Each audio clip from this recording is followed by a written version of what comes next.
list. Have you ever got people coming back or dropping out? As you were really, yeah, in terms of players being available. We're pretty much picking from the same group of 25, 26 players, I suppose. Steve said that Morgan Allen might be coming back into the mix, plus possibly Duncan Jones. Yeah, they've both had modified parts of our training in early weeks, so there's a couple of either of those.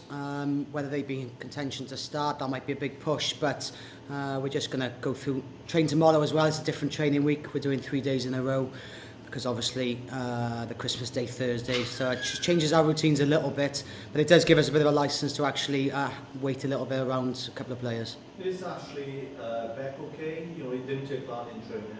Is he alright? Yeah, he's fine. I mean, the fact he didn't take part in training is just, unfortunately, the way we have to manage his load now in terms of 1 day on, often 1 day off, and that's the reality of his sort of professional game really, and we do a lot behind the scenes then around his learning and understanding, but practically he gets frustrated with it, but hopefully it's for the betterment of his career.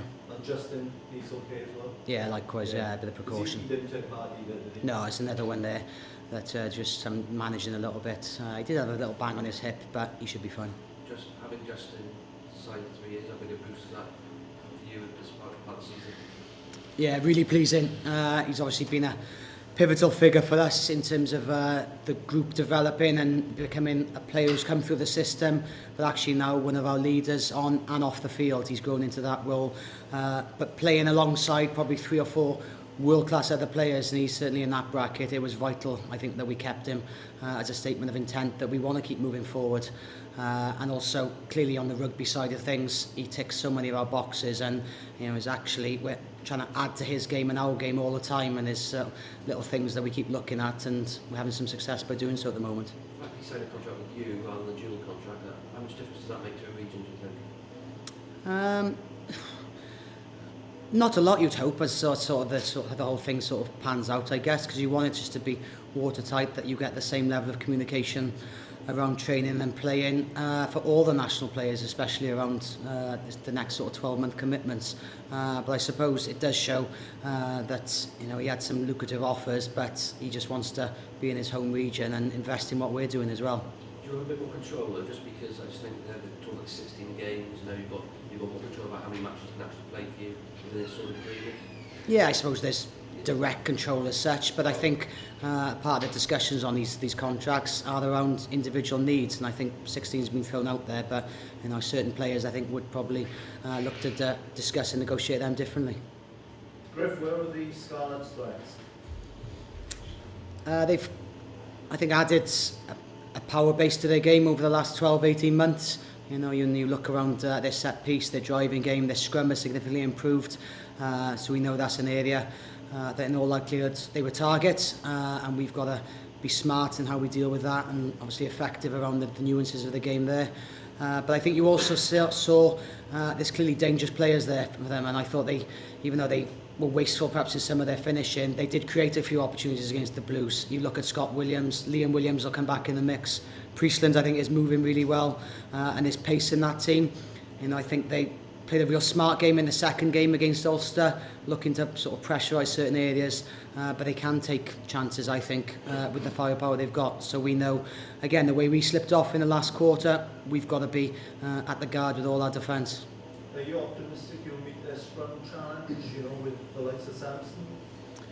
Yeah, we've got to be. We've had some incredible challenges recently, looking at the brute strength of Racing, bringing on 2 complete different front rows around both games we played there, and you have to be smart strategically in how you manage the game to try and minimise set piece.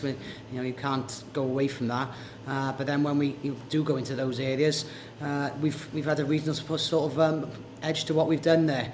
And even though we don't play off scrums per se, it's still possession, and there's sort of been minimal opportunities for opposition around them. So you're looking at outcomes of it. It's manageable at the moment.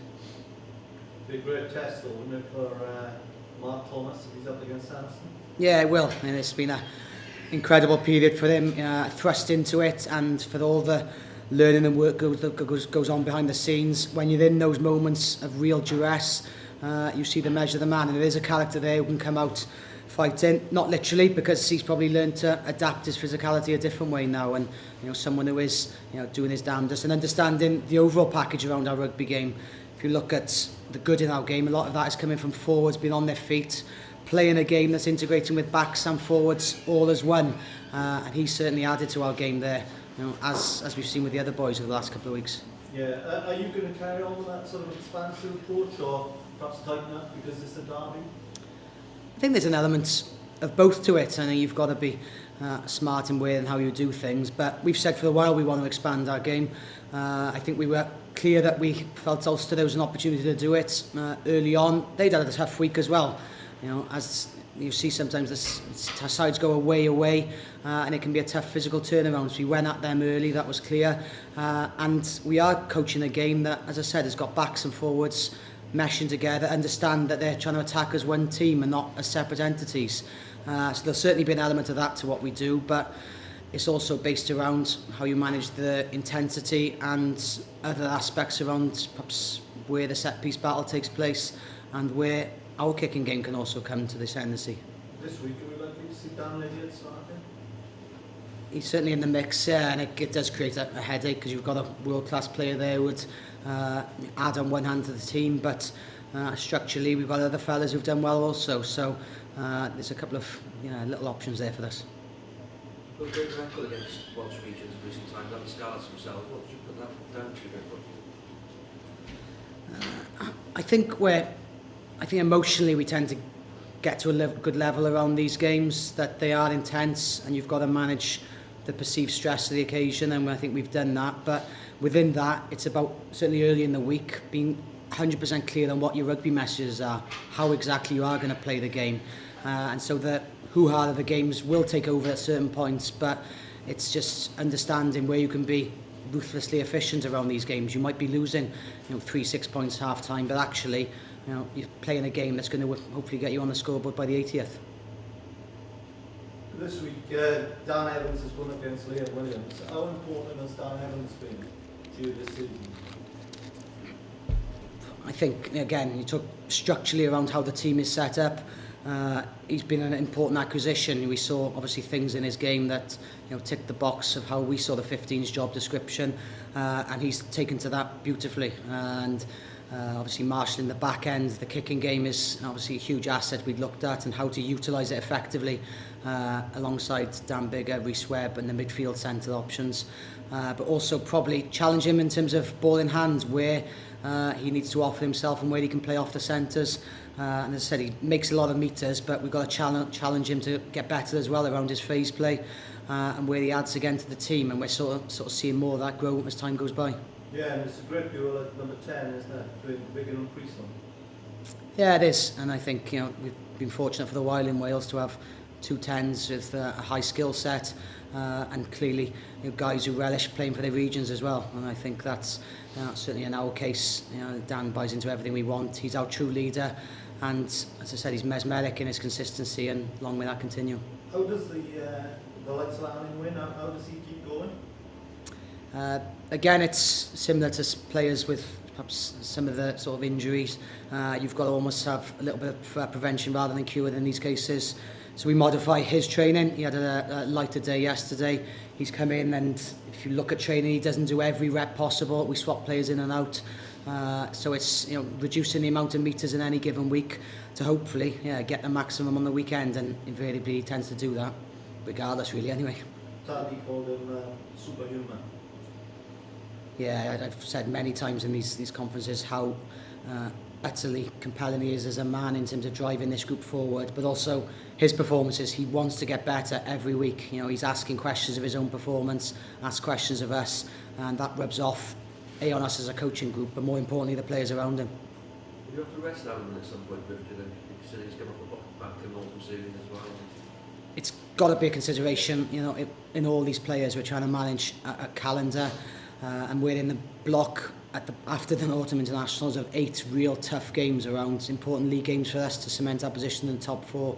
Go back to Europe, and we're still on the fringes there. So you've got to toss up where and how you could do that, perhaps in an area we're pretty light on at the moment as well, mind. This game, why is it so special? I think it is a game that does tap into the history as well. You look around Llanelli, Swansea games of bygone years, around St Helens, people just trying to climb over walls to get in. Llanelli, Neath is a hell of a rivalry, as the other clubs are. But I think in recent years as well, just some of the games themselves have captured the imagination. They've been tough, tight affairs recently, really physical and on edge all the way through, and a couple of moments that sort of start to really sort of highlights, gives you a highlights reel of sort of regional rugby as well. You've gone 16 games unbeaten against Welsh regions. Is that a burden? No, not at all. As I said, it's not genuinely not something we talk about. That's right, we're playing a Welsh team, we have to do this and this. For us, quite frankly, if we'd like to go 16 games unbeaten against either sides, you may well win a championship then. For us, it's just about preparing every week. And like I said, get your rugby messages right. The fact it's Cardiff or Llanelli, it's about winning a game of rugby and being clear about that. Do you think you've overachieved so far, Griff, in terms of you top the table at Christmas? Not many people would have put you there. Do you think you have overachieved so far this season?